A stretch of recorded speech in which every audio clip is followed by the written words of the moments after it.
Welcome to Respecting Religion, a BJC podcast series where we look at religion, the law, and what's at stake for faith freedom today. I'm Amanda Tyler. And I'm Holly Holman. We're coming to you today from a new location, BJC's new office space in Washington, D.C. Amanda and I are here together in person, which is nice. It is. Glad you're here. Last month, BJC moved into new offices. It was quite historic. The first time our historic agency has moved in 60 years. We are still on Capitol Hill, where we like to be, just a few blocks away from our prior location. So those of you watching, though, will notice that, it's not the same background. And I apologize for my background not being so decorated because, we're new. We haven't filled everything out yet. Yeah, we've got, tables to put our stuff on and chairs to sit in. Not as much on the walls yet. Exactly. A few boxes to unload, but we're getting there. We are so glad to be continuing in business here. That's right. We did have to take a week off of podcasting, though, because moving is a big endeavor, especially after 6 decades. And we're learning a lot about this area of Capitol Hill, new places to grab coffee or lunch, new commute, transit options. But it is good to be in our office space and to be together. What is not new, unfortunately, Holly, is how we're seeing the misuse of religion, including by some of our governmental and political leaders. And so that's going to really be the focus of our conversation today. We are going to talk about the ongoing work of President Trump's Religious Liberty Commission and specifically, why now? This has been going on for several months, but just this week there was the latest of these commission hearings, and this one was focused on religion in the military, and so wanted to have a little bit more conversation about that context, a topic that we really haven't discussed as much on this podcast. That's right, and that's an important one that we know people think about at times because our military does stand in the world for America, and so we care very much about that presence in the world. And anytime we talk about military and the religion, we'd like that to reflect our core values of religious freedom for all. And so that hearing dealt with religious liberty in the military, so we'll talk about that. But for our listeners who haven't really heard of the Trump Religious Liberty Commission or haven't paid a lot of attention to it, we understand. In fact, we've only mentioned it once earlier in the season, but we should just talk a little bit about that endeavor as a whole. Amanda, the way I saw this is, when President Trump announced this commission back in May, some of the language was sort of common to presidents and saying, we care about religious liberty, so I'm going to do something big and kind of reassert our commitment to religious freedom. But then, of course, there was the President Trump flavor to this big show, appointing commissioners, not only stating goals in a broad way about the importance of religious liberty, but also noting kind of the core issues to work on that happen to fit very much with their policy perspective and a view of religious freedom that I would say is certainly not ours and not one that is really mainstream. Yeah, in early May, we're actually used to proclamations or statements like this around the National Day of Prayer, and that's something we've talked about before. But what did seem different was a little bit more architecture, a little bit more structure around this to actually stand up a commission with appointed commissioners with a mandate to hold hearings on different topics and to produce a comprehensive report at the end of their commission hearings. It was also announced in conjunction with this other task force that we have talked about being concerned about this task force to eradicate anti-Christian bias. And so that confluence of different initiatives also caused us to approach this commission with some skepticism. A commission for religious freedom certainly is a good thing, but we know from our extensive work in this area, Holly, that religious freedom can mean different things to different people. That's right. And the commission itself did not reflect the grand diversity that was sort of announced, that this would be a diverse commission. And, diverse in that you have different professions. You had people from the legal community and religious community, as you would expect, but he also just had some celebrity types and some that I still have yet to figure out exactly why they are on the commission. But like Dr. Phil, maybe is one of the Yes. people that Yes. we haven't really talked about a lot on our podcast before, as being a real expert in religious freedom. He admits that he is not. But he's learning and participating. And so it's a different view. I think the idea was that you'd have this group of commissioners and that they would take testimony from experts, but also everyday Americans. And we have watched this show through these few hearings and a real variety of content, some very troubling, and some, if you heard it in isolation, would think, oh, yeah, that's good education, a good appreciation for some of the complexity. So the first hearing was back in June, and it introduced all of the commissioners, and then they set out about some hearings on public education, which we know is a very important area for understanding religious freedom. So we were not surprised that they would dedicate time to that. But during one of those early hearings, I think it was the second hearing in September, that was supposed to be about religious liberty and public education, there was late breaking news that day that President Trump himself would be there. And so I bet many of our listeners who haven't really followed this topic, that may have been a time that they did hear about it, because there was a little bit of news. President Trump showed up. These early hearings were at the Museum of the Bible here in D.C., which is a private museum started by the Green family of Hobby Lobby fame. And so they had these events, even though it's a kind of commission by the government, it's held at this private place. And President Trump gave quite a long President Trump kind of speech about religious freedom and a lot of issues. And Amanda, I know you made a statement about that. I did, and we'll link to the statement that we put out at the time on September 8th of this year in our show notes. But it was a rambling speech, covered a lot of topics, and it, at the time I said it was really less about religious liberty and more about perpetuating Christian nationalism. Some of what President Trump said is that government needed to, quote, bring back religion in America, and also that the government should privilege so-called Judeo-Christian principles above all else. He also, in that speech, directed the Department of Education to issue new guidance on prayer in public schools. Here we are 3 months later, Holly. We still haven't seen that guidance. We've also seen, of course, attempts to totally dismantle the Department of Education. So I don't really know where that particular directive stands. But you said earlier that we've been watching this show. I think that's really an appropriate label for what these are. These are not hearings in the sense of really, I think, fact-finding or being about really trying to tell a comprehensive understanding or story of Christian nationalism. They're carefully curated, invitation only, and there's very much an agenda here. And I think it is an agenda to try to paint a false picture of Christian persecution in the country or an attempt to silence Christian viewpoints by kind of pulling out some isolated examples without telling the full story and creating this, I think, impression and then sometimes misinformation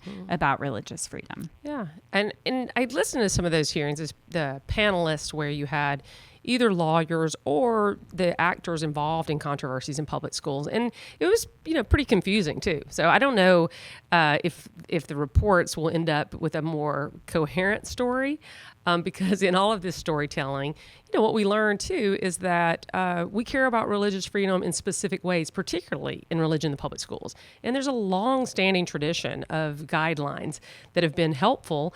So we don't know the need for any new guidelines. We'll see what comes out. But sometimes schools get it wrong and have to be corrected. Sure. Other times, a particular person has an agenda and they want to use the school to advance their own particular religious agenda and have to be pulled back.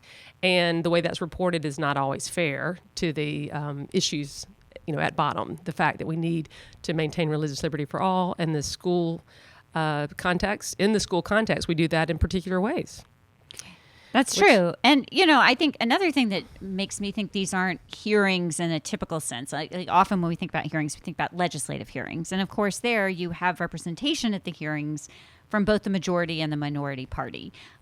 There is no second or third viewpoint on religious freedom that's reflected in these conversations. When you say, I identify very much, I listen in on some of these and I have questions. I wish that we could get a little bit more information. Tell me more. But there's no opportunity really for that kind of fact finding or information seeking, because it's all very carefully curated to tell a particular version of the story. You're right. There's not necessarily an understanding, but this will go back to something that you said that I think is true from some of what I have really heard, and what the story they're telling is several times there'll be people who were involved in a controversy. The controversy was addressed, and they continue to talk about it as if it represents some huge problem of persecution against Christians.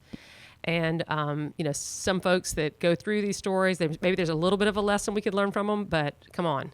I think that they're spending a little more time kind of exaggerating in a way that their lessons that they promote can really give a false sense of things. And that reminds me that the next religious liberty hearing they had on public schools, I think it was the following one. They did one that really dealt with kind of the money issues about public schools, but Coach Joseph Kennedy of Kennedy versus Bremerton fame, that assistant football coach, was on a panel there. So he can tell his story. Of course, he won a case at the Supreme Court that it ensured that individuals, when they are in their individual time, including those that work for public schools, have some opportunity for religious speech. But he's out there on the circuit continuing to complain about, how religion is harmed in public schools in ways that I don't think really tell a good story.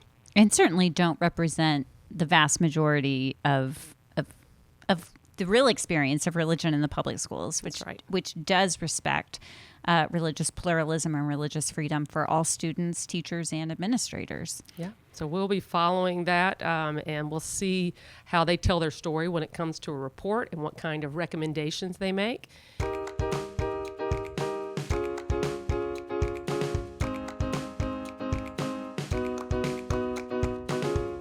And that brings us to the most recent hearing, which was actually just yesterday. This was the fourth hearing, and it was on religious liberty in the military. It was postponed a couple of times, and interestingly, it was moved to Dallas, Texas. Amanda, you may have your own thoughts about why they would have one of these hearings in Texas, and you were actually called by the Dallas Morning News and a story that was kind of inquiring about that and the endeavor as a whole. What do you think? Yeah, so it was postponed, and it was postponed to a date that I was not able to attend personally. So I was watching online and not in my hometown, because I was up here in Washington working in our new offices. But I did get a chance to speak with Karen Brooks Harper, who is a longtime journalist covering Texas politics for the Dallas Morning News. And she was interested in learning more about this Religious Liberty Commission because she covers Texas politics and politicians. She doesn't cover the larger world of religious liberty so much. So what she had noticed and recognized was that there really was a large Texas presence on this commission. True. Dan Patrick, who is the lieutenant governor of Texas and in that position presides over the Texas Senate, is the chair of the commission. And there are a number of other people who sit on the commission who are from Texas or who have Texas ties.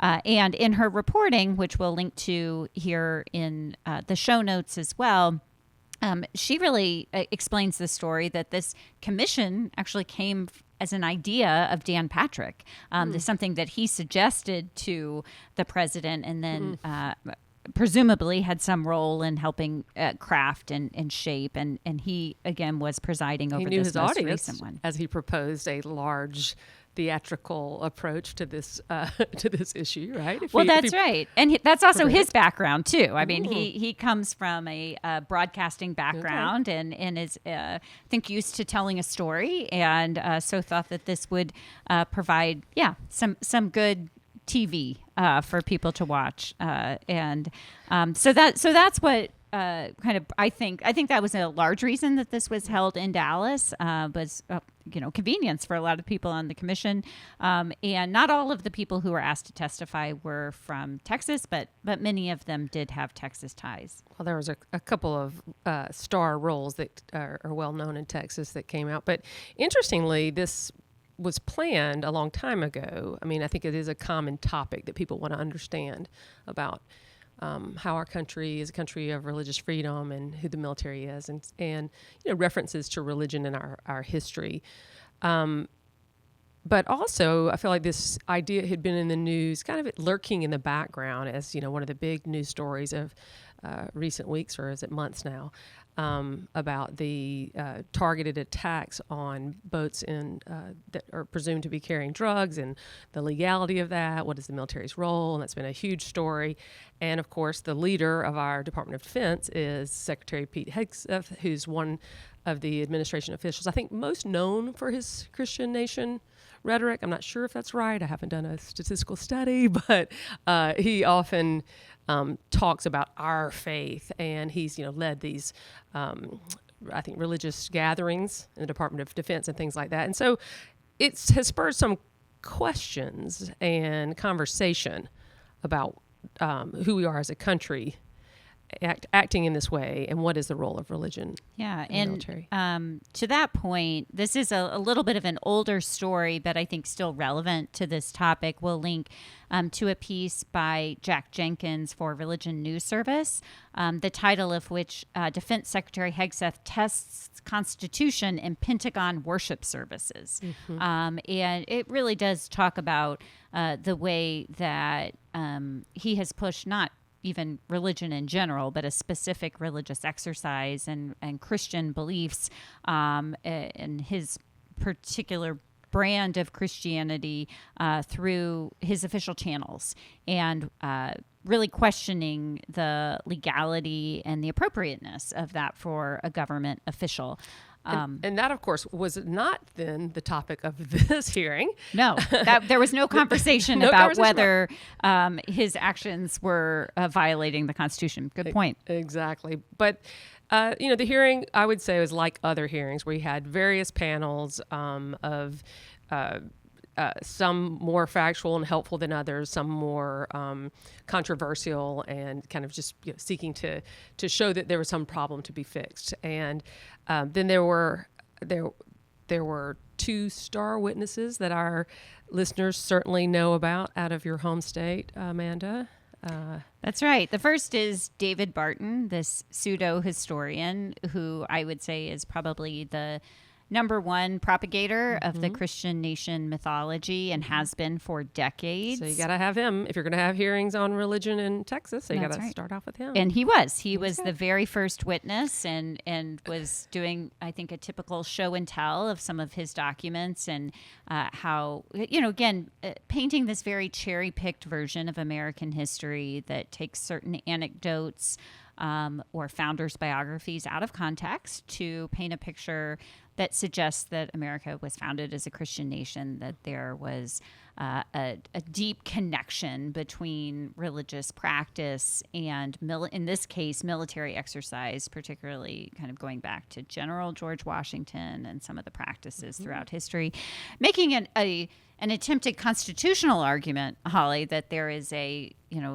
words of art are history and tradition of religious exercise in the U.S. military that would therefore make modern examples of that in his mind and in his argument constitutional. Then it felt almost like some witnesses were trying to pick a fight or find a problem, because other parts of the hearing showed that our our military is quite religiously diverse. That's right. And one thing that you'll always hear people who are in favor of Christian nation talk about is the history of chaplains in our country. And there's been a long tradition of chaplaincy, and we know why, and we can talk about what that does and how that's different from the government itself advancing a particular religion. But there was in the hearing, we were reminded of the roles of chaplains and how they serve individuals in the military according to their own traditions. But they also help people outside of their tradition, from other traditions, find the kind of support that they need to get through the difficult things that we put our men and women in the military through, or that they go through as part of their service to our country. So it's real mixed testimony on that front, with a few diverse witnesses talking about their particular challenges outside of the Christian tradition in order to be accommodated and to serve equally and alongside their fellow servicemen and women. Yeah, I'm thinking particularly of someone who had a long career with the United States Marines and who practiced Sikhism and talked about the need for religious accommodations in the military, for the ability, for instance, to wear head coverings or to have beards. These are core pieces of grooming and practice that are core to religious practice. And had this particular former officer had been a plaintiff in a lawsuit, really suing the U.S. military in order to achieve the religious accommodations that he needed for his faith. And in his remarks, he also talked about that there was a recent statement from Secretary Hegseth saying that there should be no beards in the military. And there was a lot of silence on the commission after that statement. There was really no follow-up with him. And so I sensed some tension there, but I was pleased to see that we were not having only Christian witnesses or people talking about claims of discrimination against Christians, but actually having a more diverse sampling, I think, that really does reflect the religious diversity that is in all of American society, including the U.S. military. That's right. I think there's just some tension in that, acknowledging the religious diversity that it continues to increase in our country, and the fundamental commitment that we have to accommodating that. There's some tension between that and what we heard from some of the witnesses who were bemoaning the loss of Christian. They would give examples of Christian hardship and kind of bemoaning the loss of that as I guess as a more sweeping understanding among the forces. Who knows if it ever was, to the extent that they claim, but you feel that certain idea of like we need to restore something that's lost. But yeah, there's tension in that story for sure. Yeah, and I heard that too, just in some of the ways that the commissioners would follow up from some of the testimony in an attempt to make what was, one person's story, seem more universal, right, or seem as if it was representative of a much larger problem, when there really was not evidence that was the case. And I am concerned about the impact of that for conversations around religious freedom. Again, some of the commissioners flat out said that government neutrality to religion was actually government hostility to religion, and furthering this idea that somehow a neutral government is trying to actually take action against religion, including the majority religion in the country, which is Christianity. It is. Yeah, and it really also betrays this idea that we saw as chaplaincy was applauded here. And the chaplaincy, of course, is, our government pays for chaplains, religious service. That is because of the specific context, because servicemen and women are taken away from their communities where they would normally exercise their free exercise rights independently, according to all the choices that we have. But instead, our commitment to religious freedom allows the government in that case and context to provide religious and spiritual and other kinds of services, counseling services for men and women. So a lot there. And then, Amanda, could you explain how it ended with another famous Texan? Just to wrap up the hearing, we have one last. Yeah, we do. So one last speaker. Robert Jeffress, who's the pastor at First Baptist Church of Dallas, who is known for taking out full billboards in the city of Dallas that say America is a Christian nation, for holding patriotic worship services around the 4th of July.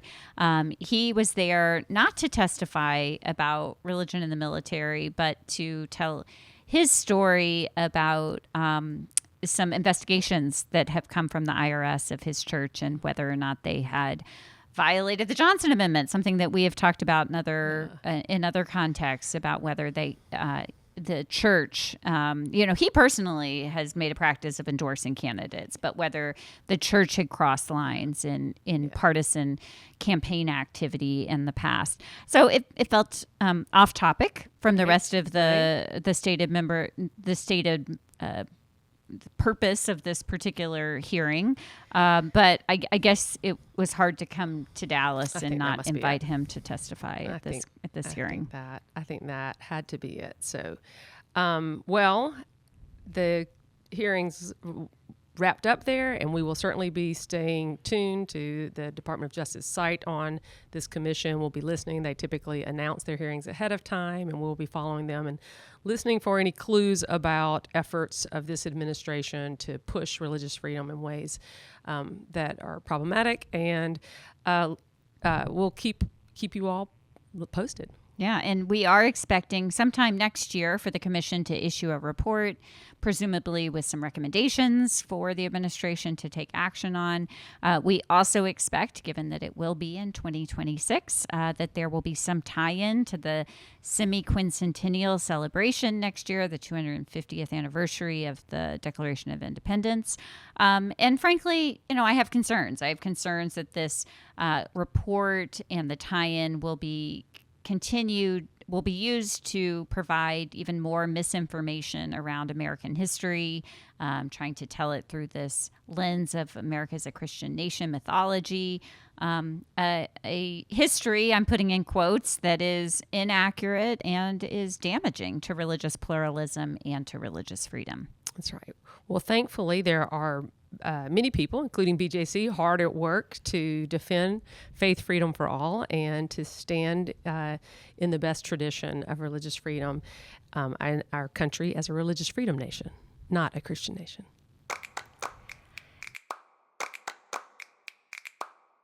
And that brings us to the close of this episode of Respecting Religion. Thanks for joining us. For more information on what we discussed today and a transcript of this program, visit our website at respectingreligion.org. You can learn more about our work at BJC Defending Faith Freedom for All by visiting our website at bjconline.org. You can sign up for emails from us at BJC and our Christians Against Christian Nationalism initiative with the special link in our show notes. Using that link lets us know that you are interested in hearing from us about this podcast. Plus, you can send both of us an email by writing to respectingreligion@bjconline.org. You can find clips of this show on social media. We're at BJC on the Hill, and you can follow me on X, Blue Sky, and Threads at Amanda Tyler BJC. And wherever you listen or watch, take a moment to leave us a review or a 5-star rating to help more people find this program. We also want to thank you for supporting this podcast. You can donate to these ad-free conversations by visiting the special link in our show notes. We'll close out this year next week, so please join us on Thursday for a new episode of Respecting Religion.